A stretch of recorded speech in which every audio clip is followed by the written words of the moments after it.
Olá, meu querido amigo, como vai você? Como vai, minha irmã? Para alguns é novidade, né? Me ver aqui no vídeo. Vocês estão acostumados a ouvir somente a minha voz pela manhã, naqueles áudios longos, mas eu tô por aqui com uma missão muito importante. Para alguns, imagino que até a primeira vez que me veem, né? Muitos recebem os meus áudios, mas não sabem de quem é a voz desses áudios. Sou eu, que pela manhã cedinho vem compartilhar com você a palavra do Senhor. Eu fico tão maravilhada com tudo aquilo que eu tenho estudado que eu não consigo me calar, eu não consigo guardar só para mim. E eu espero que essas mensagens tão simples que eu tenho compartilhado possam de alguma forma gerar em você também o desejo de aprender mais, de conhecer mais esse Deus. E é sobre se aprofundar na palavra que eu venho aqui trazer para você uma mensagem muito especial. Eu tenho falado ultimamente muito de um livro que tem feito toda a diferença na minha vida. É esse livro aqui, ó, foi um presente muito especial que o Senhor me deu. Ouse Pedir Mais, a audácia da oração humilde. A autora é Melody Mason. E esse livro é maravilhoso. Eu vim aqui falar dele um pouquinho para você. Já tenho falado em alguns áudios, mas eu tenho um convite especial ao final para te fazer, então presta bastante atenção e não sai daí. Eu quero ler para você um trecho que me impactou muito. Nós costumamos achar que a situação tá tudo bem, né? Tá boa do jeito que tá a situação. E eu estava feliz com a minha vida espiritual. Claro que a gente sabe que tem que estar sempre crescendo, mas com muitas situações que eu me vi aqui, eu percebi que o que eu tenho já é bom, mas o que Deus tem para me oferecer é tão maior. Então eu vi que aquilo que eu tenho ainda é tão pequeno, que como o próprio título diz, eu tenho ousado pedir mais. Eu queria que você, meu amigo, saísse também da sua zona de conforto e juntamente comigo passasse a pedir mais do Senhor. Olha o que a autora nos diz. A realidade é que nos contentamos em ser anões espirituais, quando na verdade Deus nos chama, o Israel dos tempos modernos, para sermos gigantes espirituais, que se colocam na brecha, intercedam pelos perdidos. Oh, meu amado, e essa não é a realidade de muitos de nós? Nos contentamos em sermos anões espirituais. O Senhor diz, Ele nos tira do Egito, né? O Egito na Bíblia é sempre sinônimo de pecado. Ele nos tira do Egito. Pensa no povo de Israel lá no Egito. Para chegar lá em Canaã, eles tiveram que passar por onde? Pelo deserto. Nós não estamos mais no Egito. Louvado seja Deus, Deus já nos tirou do Egito. Somos libertos pela sua graça. Mas Ele não nos libertou para ficarmos no deserto. O nosso objetivo é a nova Canaã, é a terra prometida, a nova Jerusalém que o Senhor planejou para mim e para você. Mas muitos de nós, como aqui a autora diz, nos contentamos a perambular pelo deserto, construímos nossa família no deserto, ficamos construindo castelos de areia no deserto, vivemos um cristianismo no deserto, quando Deus, que tem muito mais reservado para mim e para você. E nós precisamos gastar tempo na presença dele, clamando. Como a autora diz aqui, olha, não são chamadas ocasionais e inesperadas que vão fazer que o Senhor derrame suas bênçãos sobre nós. Deus não vai derramar os seus dons, ela diz, sobre aqueles que vêm e vão de maneira casual e apressada. Muito tempo a sós com Deus é o segredo para conhecê-lo. Muitos dizem para mim, Joelma, não tenho muita fé. Como que eu faço para ter fé? Meu amado, a fé vem pelo ouvir e ouvir a palavra de Deus. Para de buscar a Deus pedindo fé.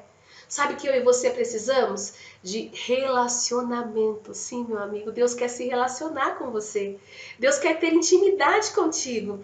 Deus quer se aproximar de você. É importante que você ore secretamente, abra o seu coração, fale com o Senhor. Mas esse livro, ele tem feito um chamado ao meu coração, não apenas para ficar no meu quartinho orando. Deus tem me chamado para orar com você, por você. A intercessão, tem você orado pelo seu amigo, pelo seu irmão? E eu não estou falando de alguém fazer um pedido de oração e você colocar aquele emoji das mãozinhas postas assim. Não, é nós lutarmos em oração pelo filho do nosso amiga, do nosso amigo, pelo nosso irmão que está enfermo, como se fosse o nosso filho, como se fosse nosso parente.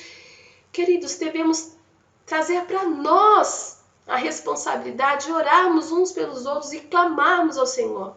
Temos feito tão pouco. Deus nos chama a ter esse despertamento. Olha só, assim como a oração pública não pode substituir a oração secreta, a oração particular também não é capaz de substituir o poder de uma igreja que ora. Aqui esse livro vem contando histórias fantásticas de como Deus responde à oração de um povo quando ele se junta para unir no propósito. Mas eu não quero que você fique simplesmente vendo o testemunho lindo de Deus operando na vida dos outros. Deus tem que operar na sua vida. A palavra do Senhor nos diz: fazei prova de mim.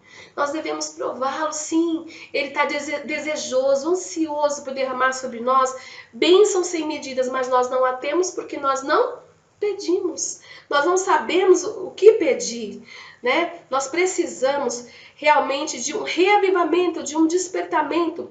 A autora nos diz: nenhum grande despertamento espiritual começou em qualquer lugar do mundo sem a oração unida. Cristãos orando com persistência em busca de reavivamento. Lancemos mão do presente que nos foi dado, o Senhor está nos dizendo. Olha só, olha, eu quero contar rapidinho um dos testemunhos que me impactou bastante. Diz que um jovem, ele chegou para o seu pastor e falou que queria um reavivamento espiritual. Queria entender mais sobre esse assunto. E o pastor disse assim: você quer que eu te explique sobre reavivamento? Tudo bem, mas eu preciso te batizar. O jovem, imagino eu, que já estava na igreja há muito tempo, aceitou ser batizado. E no tanque batismal, o pastor então ali tampa ali o seu nariz para mergulhá-lo. No que o pastor mergulhou o jovem, ele demorou um pouco para trazer o jovem à tona e continuou tapando o nariz daquele rapaz. O rapaz começa então a se debater, meio que nervoso, e o pastor o traz à tona. Então o rapaz falou: pastor, você queria me matar afogado? O jovem estava angustiado, visivelmente angustiado, e o pastor diz assim: preste atenção, quando você estiver tão desesperado pelo reavivamento, assim como está agora pelo próximo fôlego de ar, então o Senhor o enviará. E aqui a pergunta é: temos estado desesperados pela busca do Espírito Santo? Temos estado desesperados pela nossa salvação e pela salvação daquele que nós amamos? O Senhor nos diz assim: olha, Deus se deleita em honrar orações desesperadas, sobretudo quando o seu povo se ajunta em união, permanecendo com fé em sua palavra. Nós desejamos, eu queria tanto ter uma vida espiritual melhor, eu queria tanto mudar. E olha o que nos diz: desejos de bondade e verdadeira santidade são bons até certo ponto, mas se você se detém aí, de nada valerão. Os bons propósitos são justos, mas não se demonstrarão de nenhum valor, a menos que sejam resolutamente executados. E ela diz mais: muitos se perderão, enquanto esperam e desejam ser cristãos. Não fizeram, porém, nenhum esforço sincero, portanto serão pesados na balança e achados em falta. Isso para mim é muito forte, queridos. Pesados na balança e achados em falta. Olha só.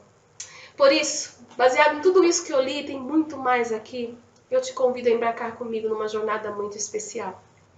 Ela vai começar no dia 4 de agosto, é uma sexta-feira, será às 20 horas. Eu estou aprendendo coisas tão lindas que não podem ficar guardadas só para mim. Eu quero te convidar a se unir a outros que têm o mesmo propósito que eu, de aprendermos mais, de crescermos mais. Há um grupo faminto pela palavra de Deus e eu quero que você faça parte dele.